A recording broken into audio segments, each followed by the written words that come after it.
Teacher को भी अच्छा लगता है ना। दादा सावधाने सावधाने জল কিন্তু নিচে। আজকের পরিস্থিতি খুবই খারাপ, মানে রাত ভোর দিন ভোর কোনো সময় বাকি নেই যে বৃষ্টি হচ্ছে না, কন্টিনিউ বৃষ্টি। এখন বাচ্চারা স্কুল যাবে। আমি বেশ কয়েকদিন ধরে আর ছাড়তে যেতাম না, ওরা নিজেরাই যেত, আমার বান্ধবীর মেয়ে যেত, বান্ধবীর একটা ছেলে যেত। কিন্তু আজকে এত পরিমাণে বৃষ্টি হচ্ছে যে ওদের ছাড়তে যেতেই হবে। আর এই যে বসে পড়েছে দেখো, এখনও খাবার দাবারও শেষ করেনি। জল খাবারটা খেতে গেলেও যেন এদের কষ্ট হয়, কিন্তু এর পরিবর্তে যদি চিপস চকলেট দিই ফটাফট কিন্তু খেয়ে নেবে। তখন আর সকাল দুপুর রাত দেখে না। তোমাদের বাড়িতে এরকম হয় কি না অবশ্যই কিন্তু আমাকে কমেন্টসে জানিও। আর আমার বড় মেয়ে মনে মনে বলছে, মানে আমাকে বলছে মোবাইল দেখতে দেখতে যে মাম্মা বৃষ্টিটা বিশাল জোরে আসুক, তাহলে স্কুল আজকে বন্ধ হয়ে যাবে। তখন আমি ওকে বলছি যতই বৃষ্টি জোরে আসুক না কেন, আজকের থেকে পরীক্ষা, কোনো মতেই স্কুল বন্ধ হবে না। সকালে ব্রাশে পেস্ট লাগানোর থেকে শুরু করে জুতো বাঁধা সবই আমাকেই করতে হয়।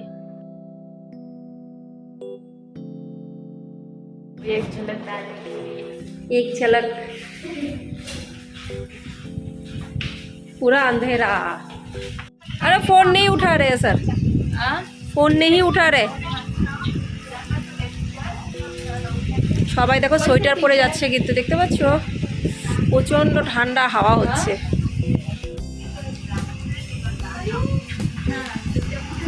टीचर को भी अच्छा लगता है ना, बच्चा अगर स्कूल ना आए तो अच्छा ही लगता है। वही तो मैं बोल रही हूँ। आंटी इधर हाथ दिखा, ग्लव्स भी पहना। नीचे तो देख, ना अच्छा किया ग्लव्स पहना। नीचे में किसने पहना? नीचे ले किस नहीं पहना, ऊपर ऊपर पूरा ढक दिया, नीचे देखो। দাদা সাবধানে সাবধানে জল কিন্তু নিচে, জুতো দেখেছিস অবস্থাটা, জলের কি অবস্থা। তাসু ওইভাবে কেউ যায়?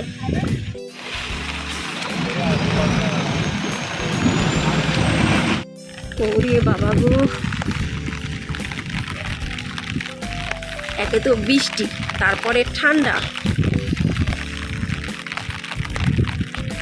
আমার বান্ধবী গেল হাঁটতে, ও বাবা আমাকে বলছে চল, আমি বললাম অসম্ভব ব্যাপার, আমি এখন এই বর্ষার মধ্যে হাঁটতে যেতে পারবো না। সকালবেলার থেকে না পুরো ঝড় হয়ে যায়। এখন কিছুক্ষণ সময় আমার নিজস্ব। রাত্রিবেলায় একদম ঝাঁ চকচকে ঘর থাকে আমার, কিন্তু যেই 3 জন বেরিয়ে যায় তারপরে আমার মনে হয় পৃথিবীর সব থেকে নোংরা ঘর পরিণত হয়ে যায় আমার। এত পরিমাণে নোংরা, যেখানে সেখানে জামা কাপড়, ব্রাশ, তাওয়াল, মানে কোনো কিছু সিস্টেমেটিক্যালি থাকে না। কারণ সকালবেলার দিকে সবাই পাগলের মতনই আমরা দৌড়াই, তখন আর আমি বলতেও পারি না, আর বলতেও ইচ্ছা করে না যে জায়গার জিনিসটা জায়গায় রাখো। কাকে বা বলবো, আর কেই বা শুনবে, আর কেই বা মানবে। যে যার মতন করে যায় পরে, যা কিছু পরিষ্কার ঝরিষ্কার ওটা তো করতেই হয়। আবার দেশি পোশাকে পরে নিয়েছি, বাইরে গেছিলাম তো জামাটা ভিজে গেছে। তো ব্রাশ করা কমপ্লিট, এখন নিয়ে আসবো চা। ঘরের যে কি হাল থাকে এই 3 জন ঘর থেকে বেরিয়ে যাওয়ার পরে, ঘরের হাল শোচনীয়। তোমাদের দেখাচ্ছি। এইটাকেই ঠিকঠাক করে মানে আবার সুন্দর করতে বেশ কিন্তু খানিকটা সময় লাগে, সেটা কেউ বোঝে না, কেউ জানেও না। যারা করে বা যে করে সেই কিন্তু জানে। ক্রিমের কোটো ওখানে, জামা, ব্যাগ। আজকে আমার বড় মেয়ে এই ব্যাগটা নিয়ে যায়নি, ও অন্য ব্যাগ নিয়ে গেছে। বলছে মাম্মা এই ব্যাগটা মোটা, এটা অনেকটা মোটা তো ভিজে যাচ্ছে, বলে নষ্ট হয়ে যাচ্ছে বলে একটু নর্মাল এমনি ব্যাগ নিয়ে গেছে ও। টেবিলের পরে খেয়ে গেছে থালা। এই যে পরিস্থিতি।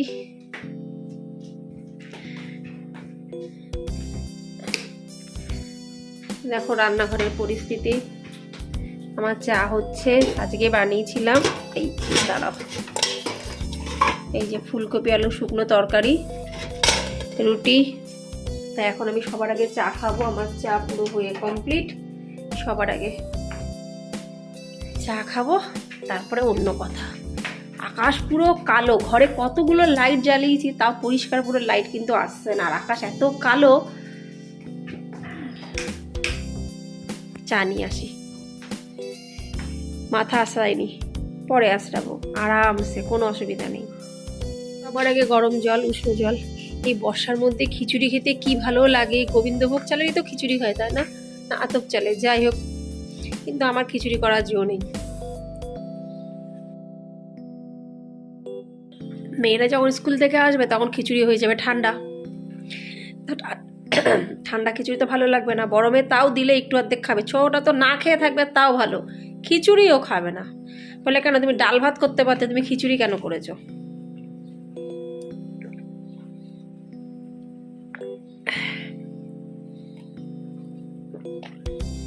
রেডি আমার চা।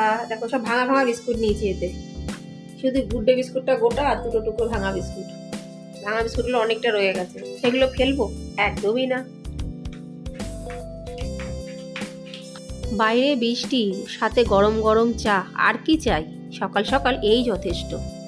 বাচ্চা তো বাচ্চা, বড়রাও কিন্তু সোয়েটার পরে। আমার বান্ধবী দেখেছো পুরো কি বলে ওটাকে, মাথা ঢাকা যে জ্যাকেটগুলো, সেটা পরে গেছে কিন্তু ছাড়তে। আমি পাতলা এই চাদরটাই গায়ে দিয়ে বসি, ভালোই ঠান্ডা ঠান্ডা লাগছে। এখন আবার সোয়েটার কে বের করবে? সব সোয়েটার সব কেচে কুচে তুলে রাখা, ঠান্ডা ঠান্ডা লাগছে। সত্যি বলছি বন্ধুরা, আমি নিজেরটা নিজেই বুঝি, অন্য কে কী বলবে। আজ কদিন ধরে এত পরিমাণে বৃষ্টি, ঘরদোর স্যাঁতসেঁতে থাকছে, ঠিকঠাক মতন ভিডিও করা সেই মানসিকতাটা কিন্তু জন্মাচ্ছে না। কেন কি পরিবেশ পরিস্থিতি সব কিছুর হিসাবেই কিন্তু একটা ভিডিও আমরা তৈরি করতে পারি।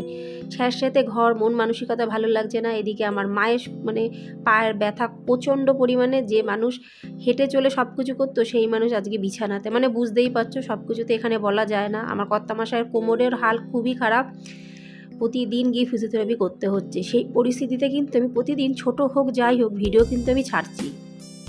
জানি তোমরাও হয়তো অনেকেই ভাবছো এই আবার কেমন ভিডিও করছে ইদানিং। ইচ্ছা আছে কিন্তু করতে পারছি না। যাই হোক বন্ধুরা, একটু অ্যাডজাস্ট করো। আবার আশা করছি ঠিকঠাক মতন ভিডিও আনার সেই মানসিকতা আমার তৈরি হয়ে যাবে। তাহলে আজকের এই ছোট্ট ভিডিওটি, একদম ছোট্ট, যে সকালবেলা বৃষ্টির মধ্যে পরিস্থিতি কি করে হলো আর কিভাবে আমি সেটাকে পুরো কন্ট্রোলে এনে সব কিছু করে মেয়েদেরকে স্কুলে পাঠালাম, সেটাই তোমাদের সামনে তুলে ধরলাম। যদি একটু ভিডিওটি ভালো লেগে থাকে অবশ্যই লাইক, সাবস্ক্রাইব, শেয়ার, কমেন্টস করে পাশে থেকো। আবার তোমাদের সাথে দেখা হবে পরবর্তী ব্লগে। ততক্ষণের জন্য নমস্কার।